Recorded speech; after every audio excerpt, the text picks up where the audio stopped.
Bonjour, dans cette dernière vidéo, on va s'intéresser au développement d'idées nouvelles.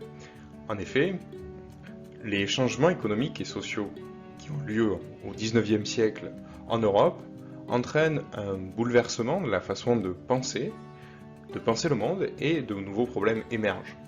Il faut donc développer des idées nouvelles pour essayer d'expliquer le monde, mais aussi pour essayer de le changer. Avec l'industrialisation donc, et les changements qu'elle entraîne, des idées nouvelles naissent pour tenter d'expliquer ces changements. Deux grandes idéologies s'opposent. Idéologie, c'est-à-dire façon de penser. La première, c'est le libéralisme économique. La bourgeoisie, notamment, est favorable à cette idée car cette idée repose sur le maximum de liberté que l'on doit accorder aux entreprises, et donc cela favorise l'enrichissement de la bourgeoisie. Deuxième idée qui s'oppose, cette fois, au libéralisme économique, c'est le socialisme. Le socialisme est une idéologie, une idée qui accuse le capitalisme d'accentuer les inégalités sociales et la domination de la classe des bourgeois sur les prolétaires, c'est-à-dire les ouvriers. En effet, dans le capitalisme, les bourgeois, ou en tout cas ceux qui détiennent les moyens de production, notamment les entreprises et les usines,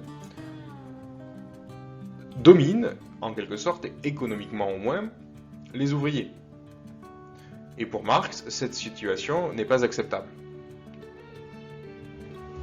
Marx, c'est en fait celui qui inspire ce courant, cette idéologie.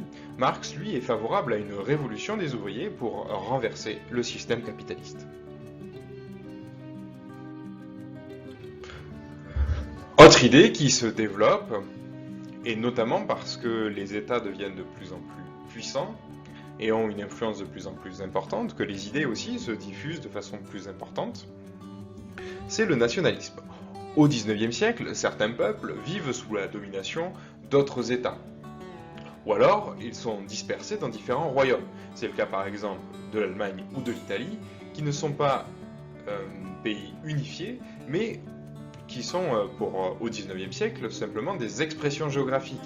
Quand on parle d'Allemagne au XIXe siècle, en tout cas au début du XIXe siècle, on ne parle pas d'un État unifié, mais bien d'un ensemble de petits royaumes qui parfois sont en conflit. C'est le cas également de l'Italie.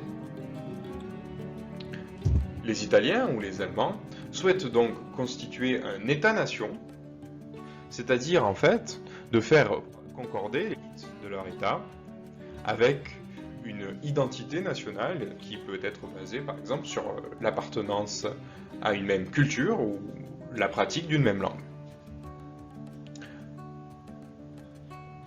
Un événement a lieu en 1848, un élément très important qui mêle notamment cette idée de nationalisme, mais qui va bien au-delà.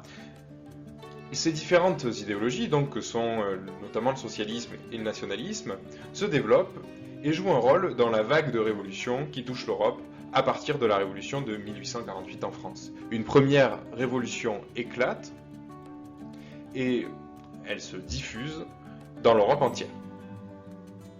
On parle donc de printemps des peuples européens, car les peuples réclament la liberté et le droit d'appartenir à une nation. L'Allemagne, l'Italie, etc.